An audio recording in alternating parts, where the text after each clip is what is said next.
Carta aos Romanos, capítulo 1.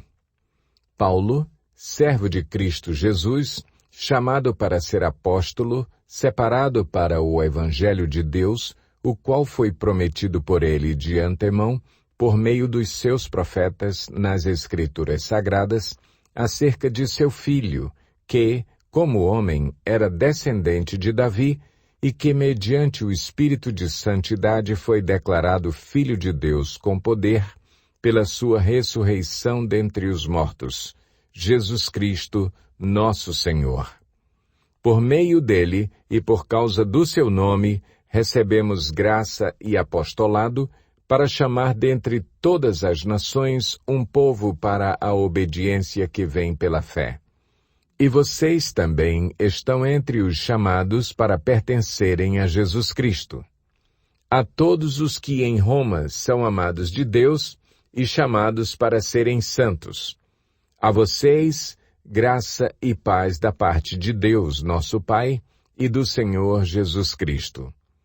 Antes de tudo, sou grato a meu Deus, mediante Jesus Cristo, por todos vocês, porque em todo o mundo está sendo anunciada a fé que vocês têm. Deus, a quem sirvo de todo o coração pregando o Evangelho de seu Filho, é minha testemunha de como sempre me lembro de vocês em minhas orações e peço que, agora, finalmente, pela vontade de Deus, seja-me aberto o caminho para que eu possa visitá-los. Anseio vê-los a fim de compartilhar com vocês algum dom espiritual para fortalecê-los, isto é, para que eu e vocês sejamos mutuamente encorajados pela fé. Quero que vocês saibam, irmãos, que muitas vezes planejei visitá-los, mas fui impedido até agora. Meu propósito é colher algum fruto entre vocês, assim como tenho colhido entre os demais gentios. Sou devedor tanto a gregos como a bárbaros, tanto a sábios como a ignorantes.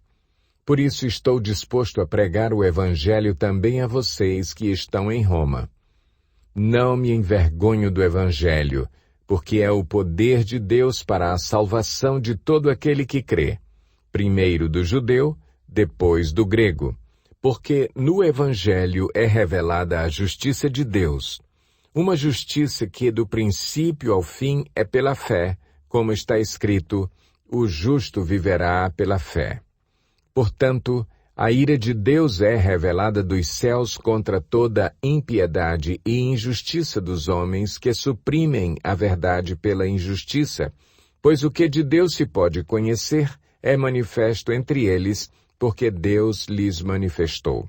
Pois, desde a criação do mundo, os atributos invisíveis de Deus, seu eterno poder e sua natureza divina, têm sido vistos claramente, sendo compreendidos por meio das coisas criadas, de forma que tais homens são indesculpáveis, porque, tendo conhecido a Deus, não o glorificaram como Deus, nem lhe renderam graças. Mas os seus pensamentos tornaram-se fúteis e o coração insensato deles obscureceu-se. Dizendo-se sábios, tornaram-se loucos e trocaram a glória do Deus imortal por imagens feitas segundo a semelhança do homem mortal, bem como de pássaros, quadrúpedes e répteis. Por isso, Deus os entregou à impureza sexual, segundo os desejos pecaminosos do seu coração, para a degradação do seu corpo entre si. Trocaram a verdade de Deus pela mentira e adoraram e serviram a coisas e seres criados em lugar do Criador, que é bendito para sempre. Amém. Por causa disso, Deus os entregou a paixões vergonhosas. Até suas mulheres trocaram suas relações sexuais naturais por outras, contrárias à natureza.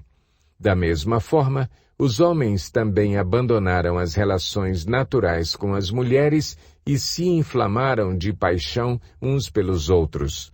Começaram a cometer atos indecentes, homens com homens, e receberam em si mesmos o castigo merecido pela sua perversão. Além do mais, visto que desprezaram o conhecimento de Deus, ele os entregou a uma disposição mental reprovável para praticarem o que não deviam. Tornaram-se cheios de toda sorte de injustiça, maldade, ganância e depravação. Estão cheios de inveja, homicídio, rivalidades, engano e malícia. São bisbilhoteiros, caluniadores, inimigos de Deus, insolentes, arrogantes e presunçosos.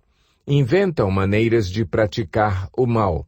Desobedecem a seus pais, são insensatos, desleais, sem amor pela família, implacáveis.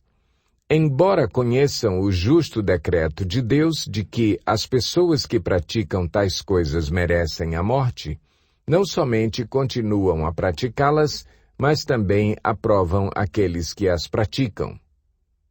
Romanos 2. Portanto, você que julga os outros é indesculpável, pois está condenando a si mesmo naquilo em que julga, visto que você, que julga, pratica as mesmas coisas. Sabemos que o juízo de Deus contra os que praticam tais coisas é conforme a verdade. Assim, quando você, um simples homem, os julga, mas pratica as mesmas coisas, pensa que escapará do juízo de Deus? Ou será que você despreza as riquezas da sua bondade, tolerância e paciência, não reconhecendo que a bondade de Deus o leva ao arrependimento? Contudo, por causa da sua teimosia e do seu coração obstinado, você está acumulando ira contra si mesmo para o dia da ira de Deus, quando se revelará o seu justo julgamento. Deus retribuirá a cada um conforme o seu procedimento. Ele dará vida eterna aos que, persistindo em fazer o bem, buscam glória, honra e imortalidade. Mas haverá ira e indignação para os que são egoístas, que rejeitam a verdade e seguem a injustiça. Haverá tribulação e angústia para todo ser humano que pratica o mal, primeiro para o judeu, depois para o grego. Mas glória, honra e paz para todo o que pratica o bem, primeiro para o judeu, depois para o grego. Pois em Deus não há parcialidade. Todo aquele que pecar sem a lei também perecerá. E todo aquele que pecar sob a lei, pela lei será julgado.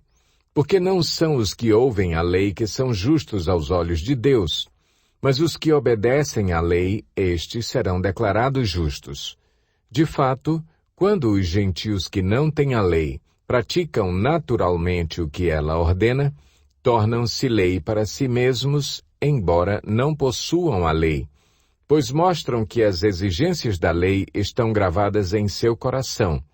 Disso dão testemunho também a sua consciência e os pensamentos deles, ora acusando-os, ora defendendo-os. Isso tudo se verá no dia em que Deus julgar os segredos dos homens mediante Jesus Cristo, conforme o declara o meu Evangelho. Ora, você leva o nome de judeu, apoia-se na lei e orgulha-se de Deus. Você conhece a vontade de Deus e aprova o que é superior, porque é instruído pela lei. Você está convencido de que é guia de cegos, luz para os que estão em trevas, instrutor de insensatos, mestre de crianças, porque tem na lei a expressão do conhecimento e da verdade. E então, você que ensina os outros não ensina a si mesmo? Você que prega contra o furto, furta? Você que diz que não se deve adulterar, adultera? Você que detesta ídolos, rouba-lhes os templos? Você que se orgulha da lei, desonra a Deus desobedecendo à lei? Pois, como está escrito, o nome de Deus é blasfemado entre os gentios por causa de vocês. A circuncisão tem valor se você obedece à lei, mas, se você desobedece à lei, a sua circuncisão já se tornou incircuncisão. Se aqueles que não são circuncidados obedecem aos preceitos da lei, não serão eles considerados circuncidados? Aquele que não é circuncidado fisicamente, mas obedece à lei, condenará você que, tendo a lei escrita e a circuncisão, é transgressor da lei. Não é judeu quem o é apenas exteriormente, nem é circuncisão a que é meramente exterior e física. Não, judeu é quem o é interiormente e circuncisão é a operada no coração, pelo Espírito e não pela lei escrita. Para estes, o louvor não provém dos homens, mas de Deus. Romanos 3. Que vantagem há, então, em ser judeu? Ou que utilidade há na circuncisão? Muita, em todos os sentidos, principalmente porque aos judeus foram confiadas as palavras de Deus. Que importa se alguns deles foram infiéis? A sua infidelidade anulará a fidelidade de Deus? De maneira nenhuma. Seja Deus verdadeiro e todo homem mentiroso, como está escrito, para que seja justificado nas tuas palavras e prevaleças. Mas se a nossa injustiça ressalta de maneira ainda mais clara a justiça de Deus, que diremos? Que Deus é injusto por aplicar a sua ira? Estou usando um argumento humano. Claro que não. Se fosse assim, como Deus iria julgar o mundo? Alguém pode alegar ainda, se a minha mentira ressalta a veracidade de Deus, aumentando assim a sua glória, por que sou condenado como pecador? Por que não dizer como alguns caluniosamente afirmam que dizemos? Façamos o mal para que nos venha o bem? A condenação dos tais é merecida. Que concluiremos então? Estamos em posição de vantagem? Não. Já demonstramos que tanto judeus quanto gentios estão debaixo do pecado, como está escrito. Não há nenhum justo, nenhum sequer. Não há ninguém que entenda, ninguém que busque a Deus. Todos se desviaram, tornaram-se juntamente inúteis. Não há ninguém que faça o bem, não há nenhum sequer. Suas gargantas são um túmulo aberto, com suas línguas enganam. Veneno de serpentes está em seus lábios. Suas bocas estão cheias de maldição e amargura. Seus pés são ágeis para derramar sangue. Ruína e desgraça marcam os seus caminhos e não conhecem o caminho da paz. Aos seus olhos é inútil temer a Deus. Sabemos que tudo o que a lei diz, o diz àqueles que estão debaixo dela, para que toda boca se cale e todo o mundo esteja sob o juízo de Deus. Portanto, ninguém será declarado justo diante dele, baseando-se na obediência à lei, pois é mediante a lei que nos tornamos plenamente conscientes do pecado. Mas agora se manifestou uma justiça que provém de Deus, independente da lei, da qual testemunham a lei e os profetas, justiça de Deus mediante a fé em Jesus Cristo para todos os que creem. Não há distinção, pois todos pecaram e estão destituídos da glória de Deus, sendo justificados gratuitamente por sua graça, por meio da redenção que há em Cristo Jesus. Deus o ofereceu como sacrifício para propiciação mediante a fé, pelo seu sangue, demonstrando a sua justiça. Em sua tolerância, havia deixado impunes os pecados anteriormente cometidos. Mas, no presente, demonstrou a sua justiça a fim de ser justo e justificador daquele que tem fé em Jesus. Onde está, então, o motivo de vanglória? É excluído. Baseado em que princípio? No da obediência à lei? Não, mas no princípio da fé. Pois sustentamos que o homem é justificado pela fé, independente da obediência à lei.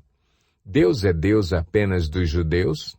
Ele não é também o Deus dos gentios? Sim, dos gentios também. visto que existe um só Deus, que pela fé justificará os circuncisos e os incircuncisos. Anulamos então a lei pela fé? De maneira nenhuma. Ao contrário, confirmamos a lei. Romanos 4. Portanto, que diremos do nosso antepassado Abraão? Se de fato Abraão foi justificado pelas obras, ele tem do que se gloriar, mas não diante de Deus. Que diz a Escritura? Abraão creu em Deus, e isso lhe foi creditado como justiça. Ora, o salário do homem que trabalha não é considerado como favor, mas como dívida. Todavia, há aquele que não trabalha, mas confia em Deus, que justifica o ímpio, sua fé lhe é creditada como justiça. Davi diz a mesma coisa quando fala da felicidade do homem a quem Deus credita justiça independente de obras. Como são felizes aqueles que têm suas transgressões perdoadas, cujos pecados são apagados. Como é feliz aquele a quem o Senhor não atribui culpa.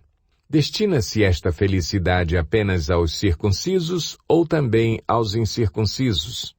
Já dissemos que, no caso de Abraão, a fé lhe foi creditada como justiça. Sob quais circunstâncias? Antes ou depois de ter sido circuncidado? Não foi depois, mas antes. Assim, ele recebeu a circuncisão como sinal, como selo da justiça que ele tinha pela fé, quando ainda não fora circuncidado.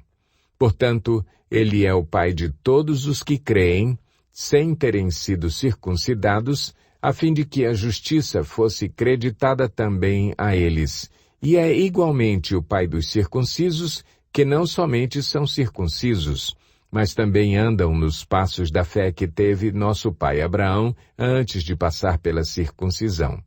Não foi mediante a lei que Abraão e a sua descendência receberam a promessa de que ele seria herdeiro do mundo, mas mediante a justiça que vem da fé. Pois, se os que vivem pela lei são herdeiros, a fé não tem valor e a promessa é inútil, porque a lei produz a ira, e onde não há lei, não há transgressão. Portanto, a promessa vem pela fé para que seja de acordo com a graça e seja assim garantida a toda a descendência de Abraão, não apenas aos que estão sob o regime da lei, mas também aos que têm a fé que Abraão teve. Ele é o pai de todos nós. Como está escrito, eu o constituí pai de muitas nações. Ele é nosso pai aos olhos de Deus em quem creu, o Deus que dá vida aos mortos e chama à existência coisas que não existem como se existissem. Abraão, contra toda esperança, em esperança creu, tornando-se assim pai de muitas nações, como foi dito a seu respeito. Assim será a sua descendência. Sem se enfraquecer na fé, reconheceu que o seu corpo já estava sem vitalidade, pois já contava cerca de 100 anos de idade, e que também o ventre de Sara já estava sem vigor. Mesmo assim, não duvidou, nem foi incrédulo em relação à promessa de Deus, mas foi fortalecido em sua fé e deu glória a Deus, estando plenamente convencido de que ele era poderoso para cumprir o que havia prometido. Em consequência, isso lhe foi creditado como justiça. As palavras "lhe foi creditado" não foram escritas apenas para ele, mas também para nós, a quem Deus creditará justiça, a nós que cremos naquele que ressuscitou dos mortos a Jesus, nosso Senhor. Ele foi entregue à morte por nossos pecados e ressuscitado para a nossa justificação. Romanos 5. Tendo sido, pois, justificados pela fé, temos paz com Deus, por nosso Senhor Jesus Cristo, por meio de quem obtivemos acesso pela fé a esta graça, na qual agora estamos firmes. E nos gloriamos na esperança da glória de Deus. Não só isso, mas também nos gloriamos nas tribulações, porque sabemos que a tribulação produz perseverança. A perseverança, um caráter aprovado, e o caráter aprovado, esperança. E a esperança não nos decepciona, porque Deus derramou o seu amor em nossos corações por meio do Espírito Santo que Ele nos concedeu. De fato, no devido tempo, quando ainda éramos fracos, Cristo morreu pelos ímpios. Dificilmente haverá alguém que morra por um justo, embora, pelo homem bom, talvez alguém tenha coragem de morrer. Mas Deus demonstra seu amor por nós. Cristo morreu em nosso favor, quando ainda éramos pecadores. Como agora fomos justificados por seu sangue, muito mais ainda, por meio dele, seremos salvos da ira de Deus. Se quando éramos inimigos de Deus, fomos reconciliados com ele mediante a morte de seu Filho, quanto mais agora, tendo sido reconciliados, seremos salvos por sua vida. Não apenas isso, mas também nos gloriamos em Deus, por meio de nosso Senhor Jesus Cristo, mediante quem recebemos agora a reconciliação. Portanto, da mesma forma como o pecado entrou no mundo por um homem, e pelo pecado a morte, assim também a morte veio a todos os homens, porque todos pecaram. Pois, antes de ser dada a lei, o pecado já estava no mundo. Mas o pecado não é levado em conta quando não existe lei. Todavia, a morte reinou desde o tempo de Adão até o de Moisés, mesmo sobre aqueles que não cometeram pecado semelhante à transgressão de Adão, o qual era um tipo daquele que haveria de vir. Entretanto, não há comparação entre a dádiva e a transgressão. Pois se muitos morreram por causa da transgressão de um só, muito mais a graça de Deus, isto é, a dádiva pela graça de um só homem, Jesus Cristo, transbordou para muitos. Não se pode comparar a dádiva de Deus com a consequência do pecado de um só homem. Por um pecado veio o julgamento que trouxe condenação, mas a dádiva decorreu de muitas transgressões e trouxe justificação. Se pela transgressão de um só a morte reinou por meio dele, muito mais aqueles que recebem de Deus a imensa provisão da graça e a dádiva da justiça, reinarão em vida por meio de um único homem, Jesus Cristo. Consequentemente, assim como uma só transgressão resultou na condenação de todos os homens, assim também um só ato de justiça resultou na justificação que traz vida a todos os homens. Logo, assim como por meio da desobediência de um só homem muitos foram feitos pecadores, assim também, por meio da obediência de um único homem, muitos serão feitos justos. A lei foi introduzida para que a transgressão fosse ressaltada, mas onde aumentou o pecado, transbordou a graça, a fim de que, assim como o pecado reinou na morte, também a graça reine pela justiça para conceder vida eterna, mediante Jesus Cristo, nosso Senhor. Romanos 6. Que diremos então? Continuaremos pecando para que a graça aumente? De maneira nenhuma. Nós, os que morremos para o pecado, como podemos continuar vivendo nele? Ou vocês não sabem que todos nós, que fomos batizados em Cristo Jesus, fomos batizados em sua morte? Portanto, fomos sepultados com ele na morte por meio do batismo, a fim de que, assim como Cristo foi ressuscitado dos mortos mediante a glória do Pai, também nós vivamos uma vida nova. Se dessa forma fomos unidos a ele na semelhança da sua morte, certamente o seremos também na semelhança da sua ressurreição. Pois sabemos que o nosso velho homem foi crucificado com ele, para que o corpo do pecado seja destruído e não mais sejamos escravos do pecado, pois quem morreu foi justificado do pecado. Ora, se morremos com Cristo, cremos que também com ele viveremos. Pois sabemos que, tendo sido ressuscitado dos mortos, Cristo não pode morrer outra vez.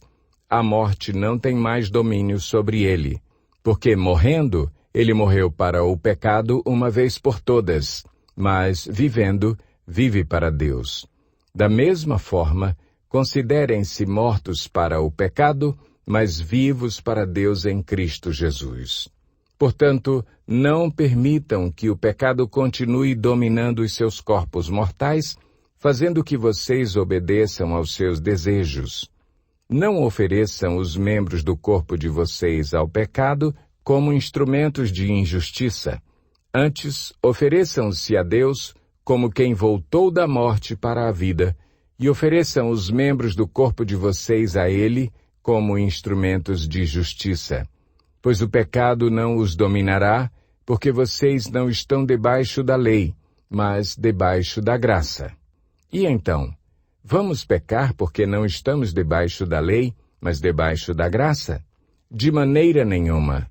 Não sabem que, quando vocês se oferecem a alguém para lhe obedecer como escravos, tornam-se escravos daquele a quem obedecem, escravos do pecado que leva à morte ou da obediência que leva à justiça? Mas, graças a Deus, porque embora vocês tenham sido escravos do pecado, passaram a obedecer de coração à forma de ensino que lhes foi transmitida. Vocês foram libertados do pecado e tornaram-se escravos da justiça. Falo isso em termos humanos por causa das suas limitações humanas. Assim como vocês ofereceram os membros do seu corpo em escravidão à impureza e à maldade que leva à maldade, ofereçam-nos agora em escravidão à justiça que leva à santidade. Quando vocês eram escravos do pecado, estavam livres da justiça. Que fruto colheram, então, das coisas das quais agora vocês se envergonham? O fim delas é a morte. Mas agora que vocês foram libertados do pecado e se tornaram escravos de Deus, o fruto que colhem leva à santidade e o seu fim é a vida eterna. Pois o salário do pecado é a morte, mas o dom gratuito de Deus é a vida eterna em Cristo Jesus, nosso Senhor. Romanos 7. Meus irmãos, falo a vocês como a pessoas que conhecem a lei. Acaso vocês não sabem que a lei tem autoridade sobre alguém apenas enquanto ele vive? Por exemplo, pela lei a mulher casada está ligada a seu marido enquanto ele estiver vivo. Mas, se o marido morrer, ela estará livre da lei do casamento. Por isso, se ela se casar com outro homem enquanto seu marido ainda estiver vivo, será considerada adúltera. Mas se o marido morrer, ela estará livre daquela lei e, mesmo que venha a se casar com outro homem, não será adúltera. Assim, meus irmãos, vocês também morreram para a lei por meio do corpo de Cristo, para pertencerem a outro, àquele que ressuscitou dos mortos, a fim de que venhamos a dar fruto para Deus. Pois, quando éramos controlados pela carne, as paixões pecaminosas despertadas pela lei atuavam em nosso corpo, de forma que dávamos fruto para a morte. Mas agora, morrendo para aquilo que antes nos prendia, fomos libertados da lei, para que sirvamos conforme o novo modo do Espírito, e não segundo a velha forma da lei escrita. Que diremos, então? A lei é pecado? De maneira nenhuma. De fato, eu não saberia o que é pecado, a não ser por meio da lei. Pois, na realidade, eu não saberia o que é cobiça, se a lei não dissesse, não cobiçarás. Mas o pecado, aproveitando a oportunidade dada pelo mandamento, produziu em mim todo tipo de desejo cobiçoso. Pois sem a lei, o pecado está morto. Antes eu vivia sem a lei, mas quando o mandamento veio, o pecado reviveu e eu morri.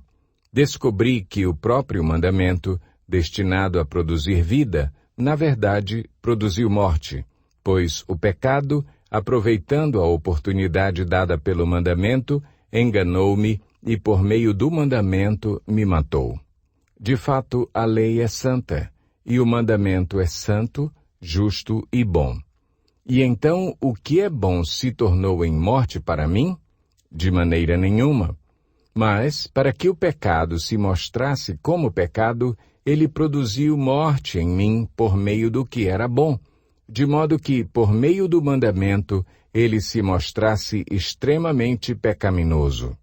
Sabemos que a lei é espiritual. Eu, contudo, não o sou, pois fui vendido como escravo ao pecado.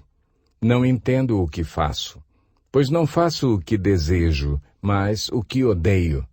E, se faço o que não desejo, admito que a lei é boa. Neste caso, não sou mais eu quem o faz, mas o pecado que habita em mim. Sei que nada de bom habita em mim, isto é, em minha carne, porque tenho o desejo de fazer o que é bom, mas não consigo realizá-lo. Pois o que faço não é o bem que desejo, mas o mal que não quero fazer, esse eu continuo fazendo. Ora, se faço o que não quero, já não sou eu quem o faz, mas o pecado que habita em mim. Assim, encontro esta lei que atua em mim. Quando quero fazer o bem, o mal está junto a mim. No íntimo do meu ser tenho prazer na lei de Deus, mas vejo outra lei atuando nos membros do meu corpo, guerreando contra a lei da minha mente, tornando-me prisioneiro da lei do pecado que atua em meus membros. Miserável homem que eu sou! Quem me libertará do corpo sujeito a esta morte? Graças a Deus por Jesus Cristo, nosso Senhor. De modo que, com a mente, eu próprio sou escravo da lei de Deus, mas com a carne, da lei do pecado. Romanos 8. Portanto, agora já não há condenação para os que estão em Cristo Jesus, porque por meio de Cristo Jesus, a lei do Espírito de vida me libertou da lei do pecado e da morte. Porque aquilo que a lei fora incapaz de fazer por estar enfraquecida pela carne, Deus o fez, enviando seu próprio Filho, à semelhança do homem pecador, como oferta pelo pecado. E assim condenou o pecado na carne, a fim de que as justas exigências da lei fossem plenamente satisfeitas em nós, que não vivemos segundo a carne, mas segundo o Espírito. Quem vive segundo a carne tem a mente voltada para o que a carne deseja, mas quem vive de acordo com o Espírito tem a mente voltada para o que o Espírito deseja. A mentalidade da carne é morte, mas a mentalidade do Espírito é vida e paz. A mentalidade da carne é inimiga de Deus porque não se submete à lei de Deus, nem pode fazê-lo. Quem é dominado pela carne não pode agradar a Deus. Entretanto, vocês não estão sob o domínio da carne, mas do Espírito, se de fato o Espírito de Deus habita em vocês. E, se alguém não tem o Espírito de Cristo, não pertence a Cristo. Mas se Cristo está em vocês, o corpo está morto por causa do pecado, mas o Espírito está vivo por causa da justiça.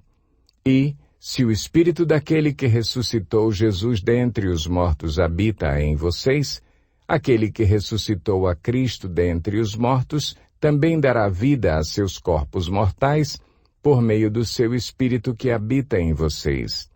Portanto, irmãos, estamos em dívida não para com a carne, para vivermos sujeitos a ela. Pois se vocês viverem de acordo com a carne, morrerão. Mas, se pelo Espírito fizerem morrer os atos do corpo, viverão, porque todos os que são guiados pelo Espírito de Deus são filhos de Deus. Pois vocês não receberam um espírito que os escravize para novamente temerem, mas receberam o Espírito que os adota como filhos, por meio do qual clamamos, Abba, Pai. O próprio Espírito testemunha ao nosso espírito que somos filhos de Deus. Se somos filhos, então somos herdeiros, herdeiros de Deus e co-herdeiros com Cristo. se de fato participamos dos seus sofrimentos, para que também participemos da sua glória. Considero que os nossos sofrimentos atuais não podem ser comparados com a glória que em nós será revelada.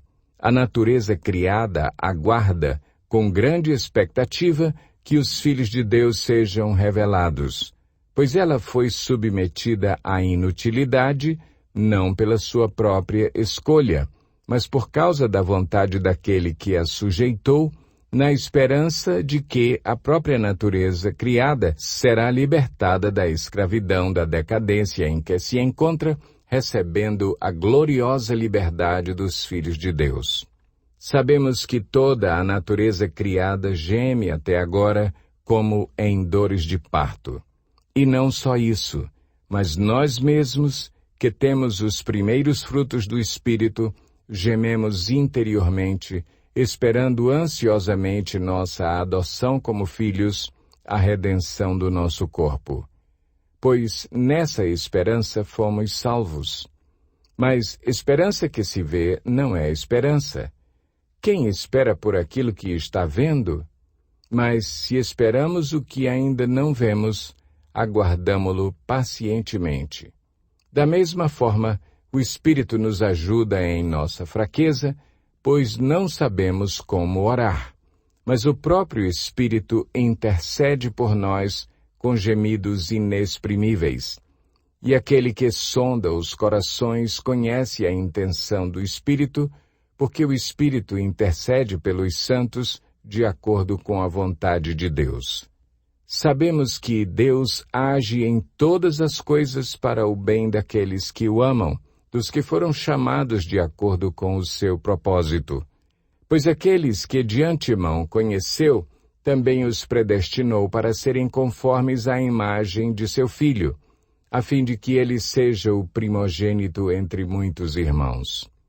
E aos que predestinou, também chamou. Aos que chamou, também justificou. Aos que justificou, também glorificou. Que diremos, pois, diante dessas coisas? Se Deus é por nós, quem será contra nós? Aquele que não poupou seu próprio Filho, mas o entregou por todos nós, como não nos dará juntamente com ele e de graça todas as coisas? Quem fará alguma acusação contra os escolhidos de Deus? É Deus quem os justifica. Quem os condenará?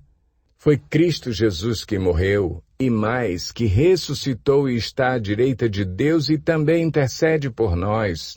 Quem nos separará do amor de Cristo? Será tribulação, ou angústia, ou perseguição, ou fome, ou nudez, ou perigo, ou espada? Como está escrito, por amor de ti enfrentamos a morte todos os dias. Somos considerados como ovelhas destinadas ao matadouro. Mas em todas estas coisas somos mais que vencedores por meio daquele que nos amou. Pois estou convencido de que nem morte, nem vida, nem anjos, nem demônios, nem o presente, nem o futuro, nem quaisquer poderes, nem altura, nem profundidade, nem qualquer outra coisa na criação será capaz de nos separar do amor de Deus que está em Cristo Jesus, nosso Senhor. Romanos 9. Digo a verdade em Cristo. Não minto. Minha consciência o confirma no Espírito Santo. Tenho grande tristeza e constante angústia em meu coração. Pois eu até desejaria ser amaldiçoado e separado de Cristo por amor de meus irmãos, os de minha raça, o povo de Israel. Deles é a adoção de filhos, deles é a glória divina, as alianças, a concessão da lei, a adoração no templo e as promessas. Deles são os patriarcas, e a partir deles se traça a linhagem humana de Cristo, que é Deus acima de todos, bendito para sempre. Amém. Não pensemos que a palavra de Deus falhou, pois nem todos os descendentes de Israel são Israel. nem por serem descendentes de Abraão, passaram todos a ser filhos de Abraão. Ao contrário, por meio de Isaque a sua descendência será considerada. Noutras palavras, não são os filhos naturais que são filhos de Deus, mas os filhos da promessa é que são considerados descendência de Abraão, pois foi assim que a promessa foi feita. No tempo devido, virei novamente, e Sara terá um filho. E esse não foi o único caso. Também os filhos de Rebeca tiveram um mesmo pai, nosso pai Isaque. Todavia, antes que os gêmeos nascessem ou fizessem qualquer coisa boa ou má, a fim de que o propósito de Deus conforme a eleição permanecesse, não por obras, mas por aquele que chama, foi dito a ela: o mais velho servirá ao mais novo, como está escrito: amei Jacó, mas rejeitei Esaú. E então, que diremos? Acaso Deus é injusto? De maneira nenhuma, pois ele diz a Moisés: terei misericórdia de quem eu quiser ter misericórdia, e terei compaixão de quem eu quiser ter compaixão. Portanto, isso não depende do desejo ou do esforço humano, mas da misericórdia de Deus. Pois a Escritura diz ao Faraó: eu o levantei exatamente com este propósito, mostrar em você o meu poder, e para que o meu nome seja proclamado em toda a terra. Portanto, Deus tem misericórdia de quem Ele quer, e endurece a quem Ele quer. Mas algum de vocês me dirá: então por que Deus ainda nos culpa? Pois quem resiste à sua vontade?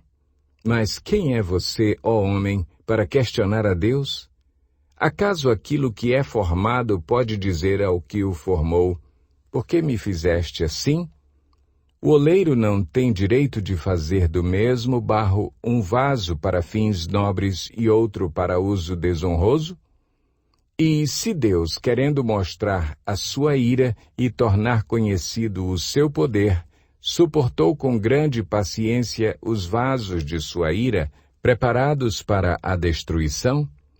Que dizer, se ele fez isto para tornar conhecidas as riquezas de sua glória aos vasos de sua misericórdia, que preparou de antemão para a glória, ou seja, a nós, a quem também chamou, não apenas dentre os judeus, mas também dentre os gentios?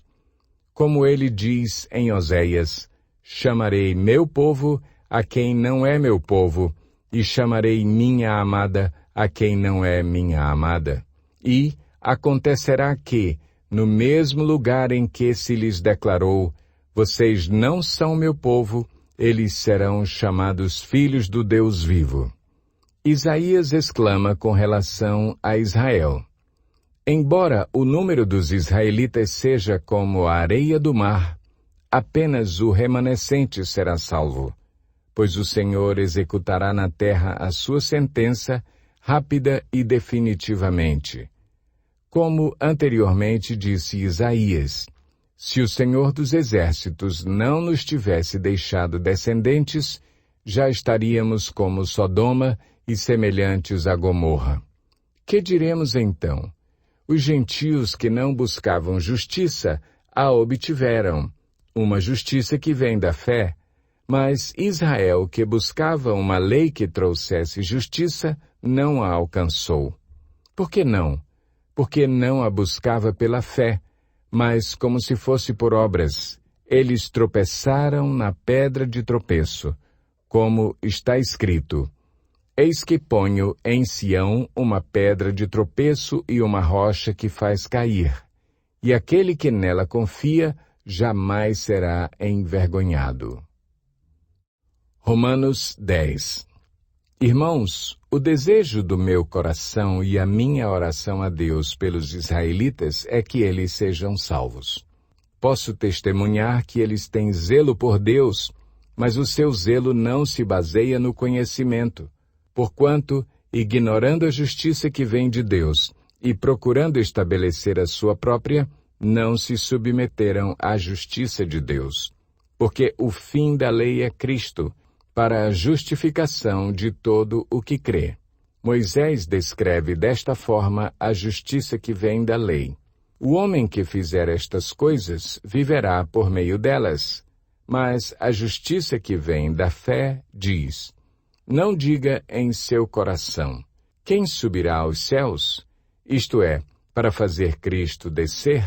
Ou quem descerá ao abismo? Isto é, para fazer Cristo subir dentre os mortos. Mas o que ela diz? A palavra está perto de você, está em sua boca e em seu coração. Isto é, a palavra da fé que estamos proclamando. Se você confessar com a sua boca que Jesus é Senhor e crer em seu coração que Deus o ressuscitou dentre os mortos, será salvo. Pois com o coração se crê para a justiça e com a boca se confessa para a salvação. Como diz a Escritura, todo o que nele confia jamais será envergonhado. Não há diferença entre judeus e gentios, pois o mesmo Senhor é Senhor de todos e abençoa ricamente todos os que o invocam, porque todo aquele que invocar o nome do Senhor será salvo. Como, pois, invocarão aquele em quem não creram? E como crerão naquele de quem não ouviram falar? E como ouvirão se não houver quem pregue? E como pregarão se não forem enviados, como está escrito? Como são belos os pés dos que anunciam boas novas. No entanto, nem todos os israelitas aceitaram as boas novas, pois Isaías diz: Senhor, quem creu em nossa mensagem? Consequentemente, a fé vem por se ouvir a mensagem, e a mensagem é ouvida mediante a palavra de Cristo. Mas eu pergunto, eles não a ouviram? Claro que sim. A sua voz ressoou por toda a terra, e as suas palavras até os confins do mundo. Novamente pergunto, será que Israel não entendeu? Em primeiro lugar, Moisés disse: farei que tenham ciúmes de quem não é meu povo. Eu os provocarei a ira por meio de um povo sem entendimento. E Isaías diz ousadamente: fui achado por aqueles que não me procuravam. Revelei-me àqueles que não perguntavam por mim. Mas a respeito de Israel, ele diz: o tempo todo estendi as mãos a um povo desobediente e rebelde. Romanos 11. Pergunto, pois, acaso Deus rejeitou o seu povo? De maneira nenhuma. Eu mesmo sou israelita, descendente de Abraão, da tribo de Benjamim. Deus não rejeitou o seu povo, o qual de antemão conheceu. Ou vocês não sabem como Elias clamou a Deus contra Israel, conforme diz a Escritura? Senhor, mataram os teus profetas e derrubaram os teus altares. Sou o único que sobrou e agora estão procurando matar-me. E qual foi a resposta divina? Reservei para mim 7.000 homens que não dobraram os joelhos diante de Baal. Assim, hoje também há um remanescente escolhido pela graça. E, se é pela graça, já não é mais pelas obras. Se fosse, a graça já não seria graça. Que dizer então? Israel não conseguiu aquilo que tanto buscava, mas os eleitos o obtiveram. Os demais foram endurecidos, como está escrito: Deus lhes deu um espírito de atordoamento, olhos para não ver e ouvidos para não ouvir até o dia de hoje. E Davi diz: que a mesa deles se transforme em laço e armadilha, pedra de tropeço e retribuição para eles. Escureçam-se os seus olhos para que não consigam ver, e suas costas fiquem encurvadas para sempre. Novamente pergunto: acaso tropeçaram para que ficassem caídos? De maneira nenhuma. Ao contrário, por causa da transgressão deles, veio salvação para os gentios, para provocar ciúme em Israel. Mas se a transgressão deles significa riqueza para o mundo e o seu fracasso riqueza para os gentios, quanto mais significará a sua plenitude? Estou falando a vocês, gentios. Visto que sou apóstolo para os gentios, exalto o meu ministério na esperança de que, de alguma forma, possa provocar ciúme em meu próprio povo e salvar alguns deles. Pois se a rejeição deles é a reconciliação do mundo, o que será a sua aceitação, senão vida dentre os mortos? Se é santa a parte da massa que é oferecida como primeiros frutos, toda a massa também o é. Se a raiz é santa, os ramos também o serão. Se alguns ramos foram cortados, e você, sendo oliveira brava, foi enxertado entre os outros e agora participa da seiva que vem da raiz da oliveira cultivada, não se glorie contra esses ramos. Se o fizer, saiba que não é você que sustenta a raiz, mas a raiz a você. Então você dirá, os ramos foram cortados para que eu fosse enxertado. Está certo? Eles, porém, foram cortados devido à incredulidade, e você permanece pela fé. Não se orgulhe, mas tema. Pois se Deus não poupou os ramos naturais, também não poupará você. Portanto, considere a bondade e a severidade de Deus. Severidade para com aqueles que caíram, mas bondade para com você, desde que permaneça na bondade dele. De outra forma, você também será cortado. E, quanto a eles, se não continuarem na incredulidade, serão enxertados, pois Deus é capaz de enxertá-los outra vez. Afinal de contas, se você foi cortado de uma oliveira brava por natureza e, de maneira antinatural, foi enxertado numa oliveira cultivada, quanto mais serão enxertados os ramos naturais em sua própria oliveira? Irmãos, não quero que ignorem este mistério, para que não se tornem presunçosos. Israel experimentou um endurecimento em parte, até que chegue à plenitude dos gentios. E assim, todo o Israel será salvo, como está escrito: virá de Sião o Redentor, que desviará de Jacó a impiedade. E esta é a minha aliança com eles, quando eu remover os seus pecados. Quanto ao Evangelho, eles são inimigos por causa de vocês, mas quanto à eleição, são amados por causa dos patriarcas, pois os dons e o chamado de Deus são irrevogáveis. Assim como vocês, que antes eram desobedientes a Deus, mas agora receberam misericórdia, graças à desobediência deles, assim também agora eles se tornaram desobedientes, a fim de que também recebam agora misericórdia, graças à misericórdia de Deus para com vocês. Pois Deus colocou todos sob a desobediência para exercer misericórdia para com todos. Ó profundidade da riqueza da sabedoria e do conhecimento de Deus!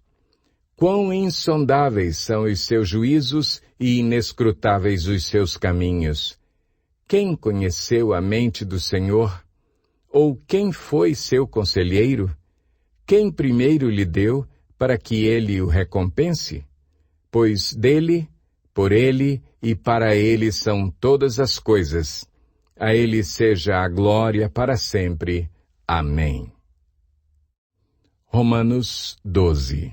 Portanto, irmãos, rogo-lhes pelas misericórdias de Deus que se ofereçam em sacrifício vivo, santo e agradável a Deus. Este é o culto racional de vocês.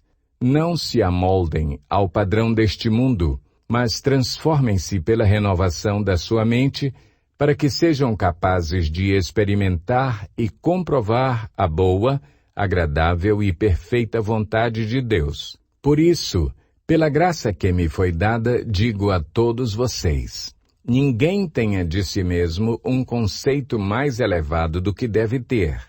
Mas, ao contrário, tenha um conceito equilibrado de acordo com a medida da fé que Deus lhe concedeu. Assim como cada um de nós tem um corpo com muitos membros e esses membros não exercem todos a mesma função, assim também, em Cristo, nós, que somos muitos, formamos um corpo, e cada membro está ligado a todos os outros. Temos diferentes dons, de acordo com a graça que nos foi dada. Se alguém tem o dom de profetizar, use-o na proporção da sua fé. Se o seu dom é servir, sirva. Se é ensinar, ensine. Se é dar ânimo, que assim faça. Se é contribuir, que contribua generosamente. Se é exercer liderança, que a exerça com zelo. Se é mostrar misericórdia, que o faça com alegria. O amor deve ser sincero. Odeiem o que é mau, apeguem-se ao que é bom. Dediquem-se uns aos outros com amor fraternal. Prefiram dar honra aos outros mais do que a si próprios. Nunca lhes falte o zelo. Sejam fervorosos no espírito. Sirvam ao Senhor. Alegrem-se na esperança, sejam pacientes na tribulação, perseverem na oração. Compartilhem o que vocês têm com os santos em suas necessidades. Pratiquem a hospitalidade. Abençoem aqueles que os perseguem. Abençoem e não os amaldiçoem. Alegrem-se com os que se alegram. Chorem com os que choram. Tenham uma mesma atitude uns para com os outros.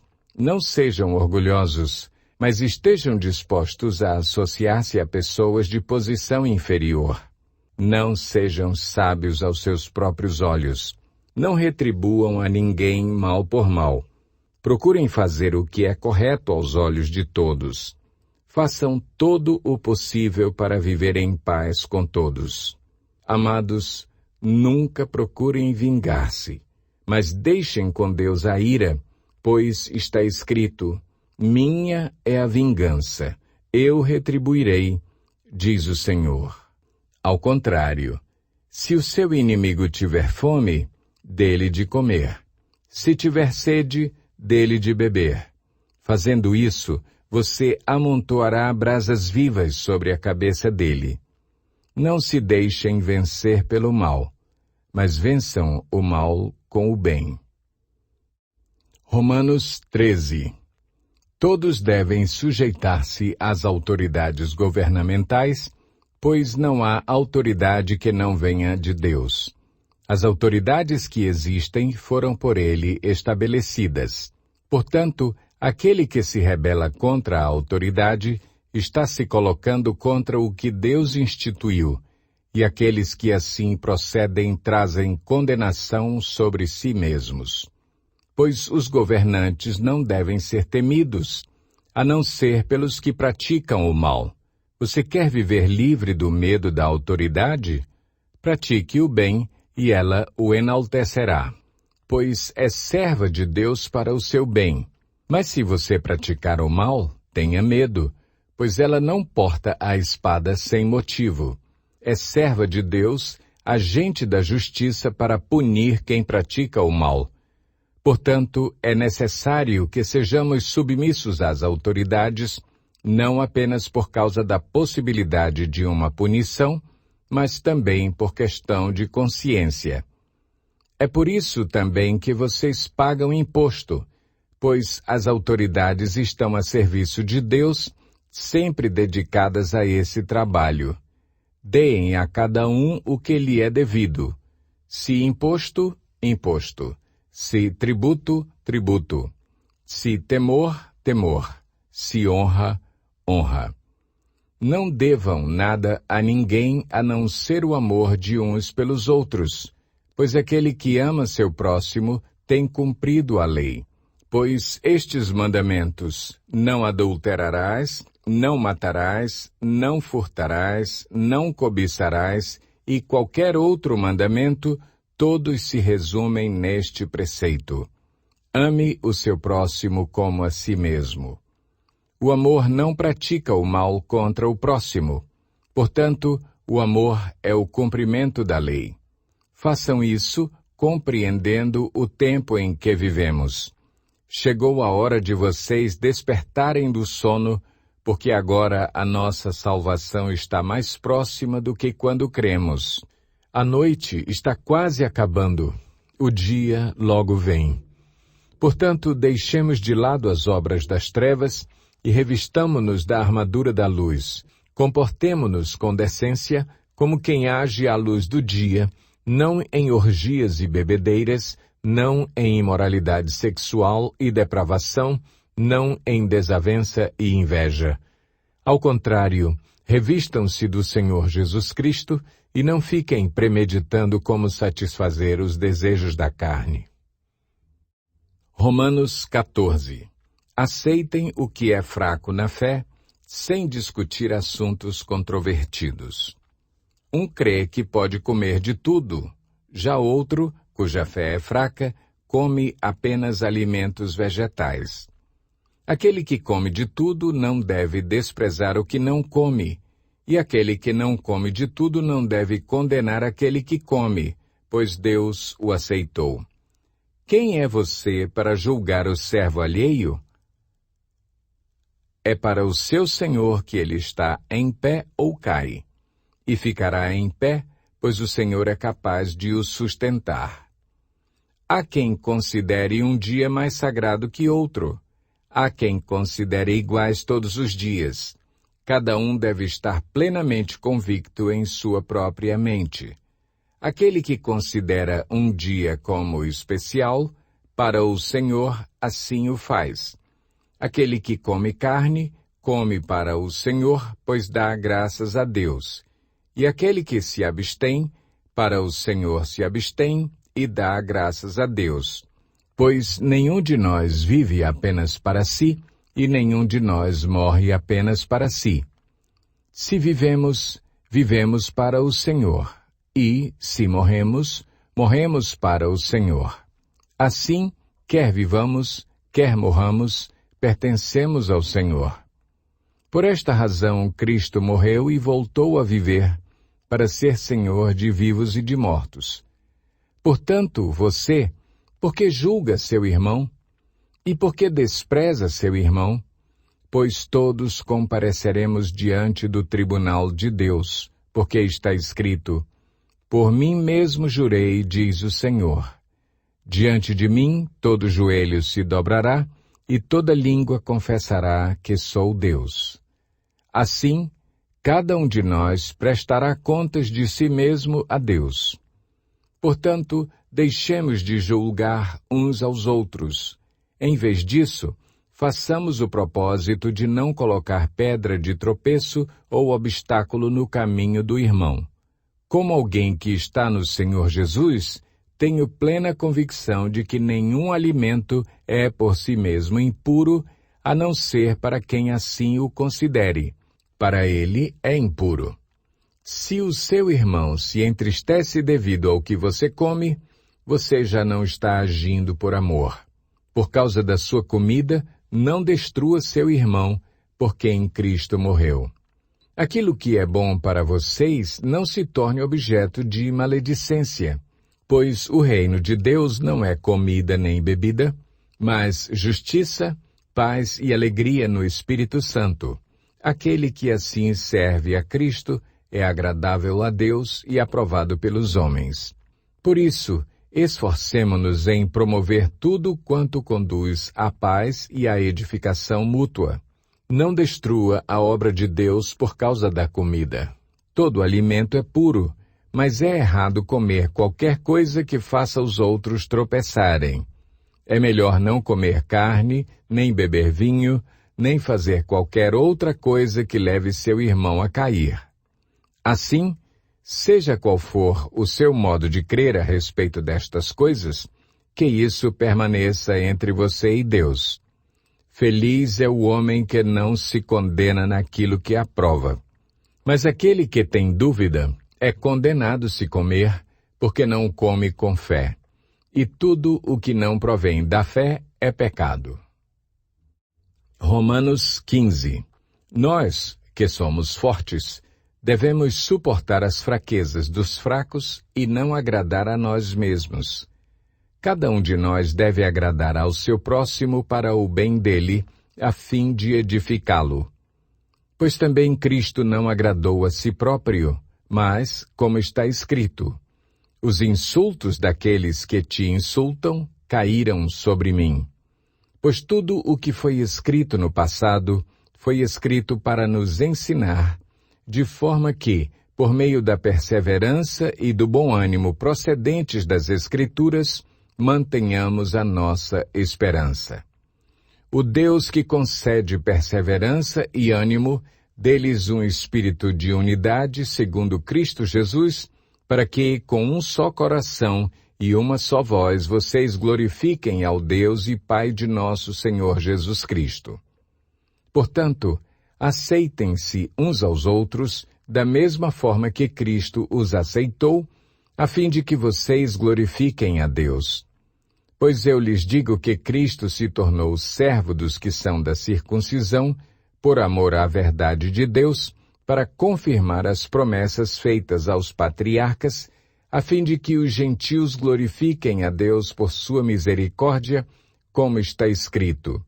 Por isso, eu te louvarei entre os gentios, cantarei louvores ao teu nome. E também diz, cantem de alegria, ó gentios, com o povo dele. E mais, louvem o Senhor todos vocês, gentios, cantem louvores a ele todos os povos.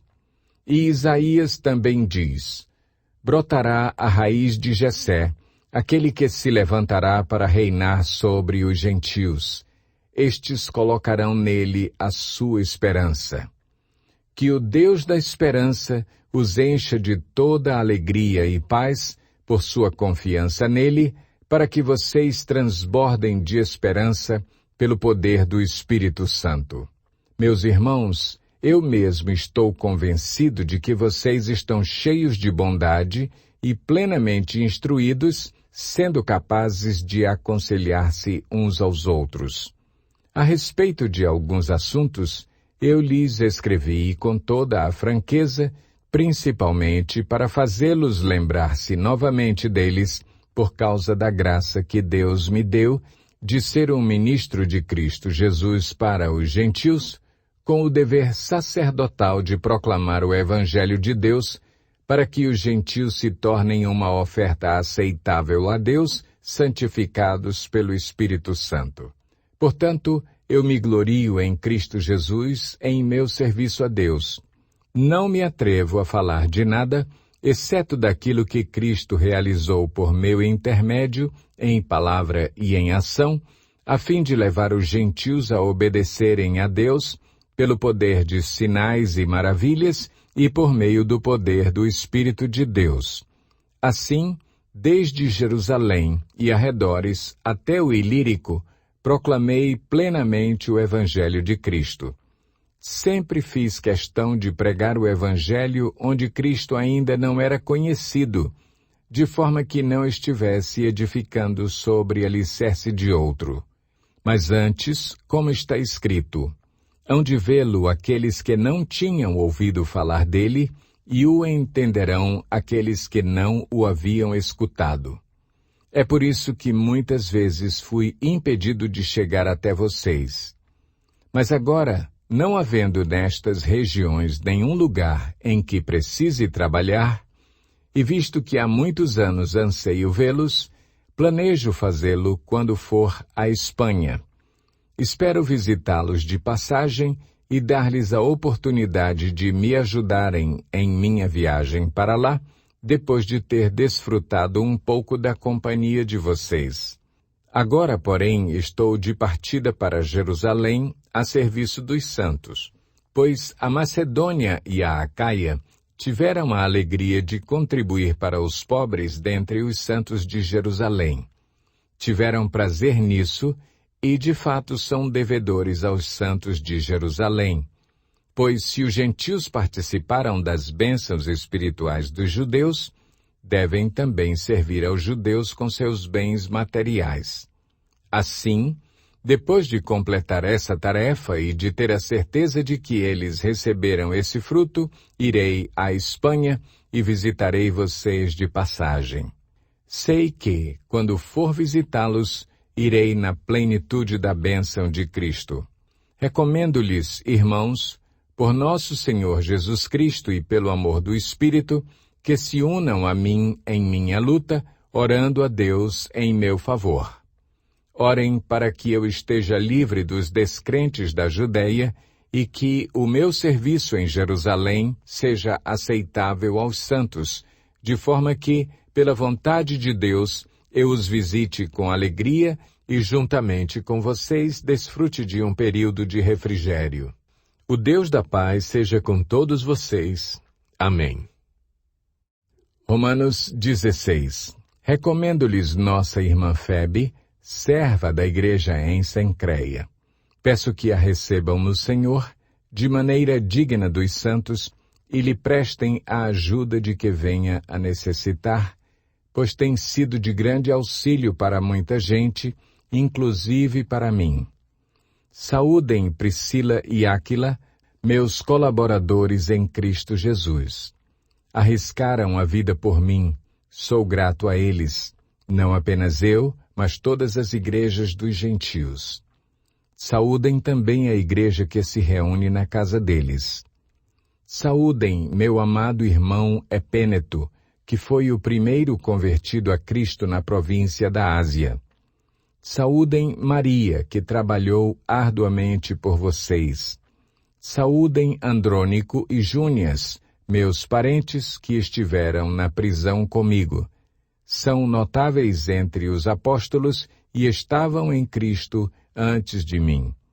Saúdem Ampliato, meu amado irmão no Senhor. Saúdem Urbano, nosso cooperador em Cristo, e meu amado irmão Estaques. Saúdem Apeles, aprovado em Cristo.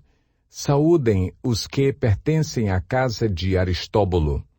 Saúdem Herodião, meu parente. Saúdem os da casa de Narciso, que estão no Senhor. Saúdem Trifena e Trifosa, mulheres que trabalham arduamente no Senhor. Saúdem a amada Pérside, outra que trabalhou arduamente no Senhor. Saúdem Rufo, eleito no Senhor, e sua mãe, que tem sido mãe também para mim. Saúdem Asíncrito, Flegonte, Hermes, Pátrobas, Hermas e os irmãos que estão com eles. Saúdem Filólogo, Júlia, Nereu e sua irmã, e também Olimpas e todos os santos que estão com eles. Saúdem uns aos outros com beijo santo. Todas as igrejas de Cristo enviam-lhes saudações. Recomendo-lhes, irmãos, que tomem cuidado com aqueles que causam divisões e colocam obstáculos ao ensino que vocês têm recebido. Afastem-se deles, pois essas pessoas não estão servindo a Cristo, nosso Senhor, mas a seus próprios apetites. Mediante palavras suaves e bajulação, enganam o coração dos ingênuos. Todos têm ouvido falar da obediência de vocês, por isso estou muito alegre, mas quero que sejam sábios em relação ao que é bom e sem malícia em relação ao que é mau. Em breve, o Deus da paz esmagará Satanás debaixo dos pés de vocês. A graça de nosso Senhor Jesus seja com vocês.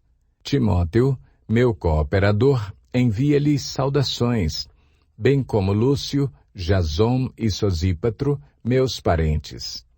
Eu, Tércio, que redigi esta carta, saúdo vocês no Senhor. Gaio, cuja hospitalidade eu e toda a igreja desfrutamos, envia-lhes saudações.